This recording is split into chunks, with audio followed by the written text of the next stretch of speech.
అందరికీ నమస్కారం. నేను మీ ఆడా నారాజు. ఢిల్లీలో బీజేపీ విజయం సాధించిన తర్వాత ప్రియాంక గాంధీ గారు ఆమ్ ఆద్మీ పార్టీ మీద సంచలనమైన వ్యాఖ్యలు చేశారు. దానికి కారణం ఏంటంటే ఢిల్లీ ప్రజలు మార్పు కోరుకున్నారనే విషయాన్ని ప్రియాంక గాంధీ గారు చాలా స్పష్టంగా చెప్పడం జరిగింది.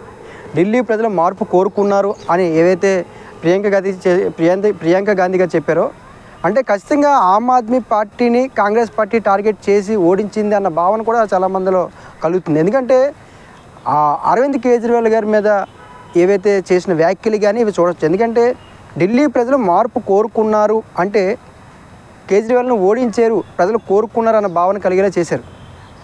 అంటే దానికి ఇంకో రకంగా కూడా వ్యాఖ్యలు చేయొచ్చు. ఢిల్లీ జరిగిన ఎన్నికల్లో మేము పునఃసమీక్ష చేస్తాము, లేదంటే పొరపాట్లు మేము చూసుకుంటాము అని చెప్పకుండా మార్పు కోరుకున్నారు అంటే కాంగ్రెస్ పార్టీ ఎందుకు ఓడిపోయిందో అన్న విషయం పక్కన పెట్టి అరవింద్ కేజ్రీవాల్ గారు ఓడిపోయారు అన్న విషయాన్ని అక్కడ అంటే దాన్ని ముందుకే చెప్పడం జరిగింది. అంటే కాంగ్రెస్ పార్టీ కూడా అరవింద్ కేజ్రీవాల్ గారిని టార్గెట్ చేశారు అన్న విషయం ఇక్కడ మనకి స్పష్టమైంది. కాబట్టి అరవింద్ కేజ్రీవాల్ గారికి ఓటమికి అనేక కారణాలు ఉన్నాయి.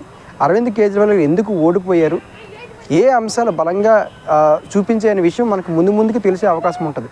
ఎందుకంటే ప్రియాంక గాంధీ గారు చేసిన వ్యాఖ్యలు ఏవైతే ఉన్నాయో అవి అరవింద్ కేజ్రీవాల్ గారిని టార్గెట్ చేసేలా ఉన్నాయి. అప్పుడు కాంగ్రెస్ పార్టీ అరవింద్ కేజ్రీవాల్ని ఎందుకు టార్గెట్ చేస్తుందనే విషయం కూడా మీకు త్వరలో తెలియజేసే ప్రయత్నం చేస్తాను. Thank you.